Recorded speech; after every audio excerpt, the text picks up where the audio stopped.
Narito ang mabilisang pagtalakay sa desisyon ng Korte Suprema tungkol sa mga impeachment complaint laban kay Vice Presidente Sara Duterte. So, ang pinag-uusapan natin dito, yung naging desisyon ng Supreme Court. Okay, ito yung may petsang Hulyo 25, 2025, tungkol doon sa ika-4 na impeachment complaint kay VP Duterte. Mahalaga to, kasi nililinaw nito yung mga rules sa impeachment, di ba? Okay, una, yung mga naunang 3 impeachment complaints. Yung mga sinampa noong Disyembre 2024. Well, basically itinuring na silang effectively dismissed. Parang na-archive na lang. Bakit kamo?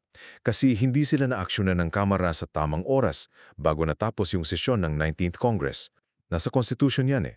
Pangalawa, yung pang-4 na complaint, yung in-endorse noong Pebrero 5, 2025, yun yung sinabing barred na, bawal lang ituloy, dahil ito sa one-year ban rule sa Constitution natin.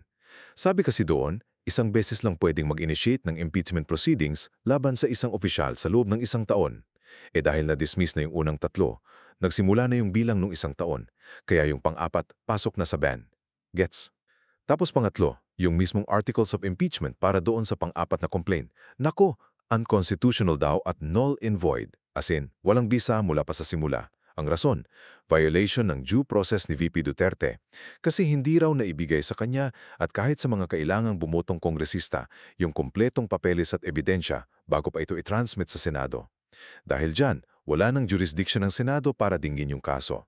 So bottom line, pinaburan ng Korte Suprema yung mga petisyon, binaliwala yung pang-4 na impeachment complaint pati articles nito, at nilinaw na walang bagong impeachment na pwedeng umpisahan laban kay VP Duterte hanggang lumipas ang Pebrero 6, 2026.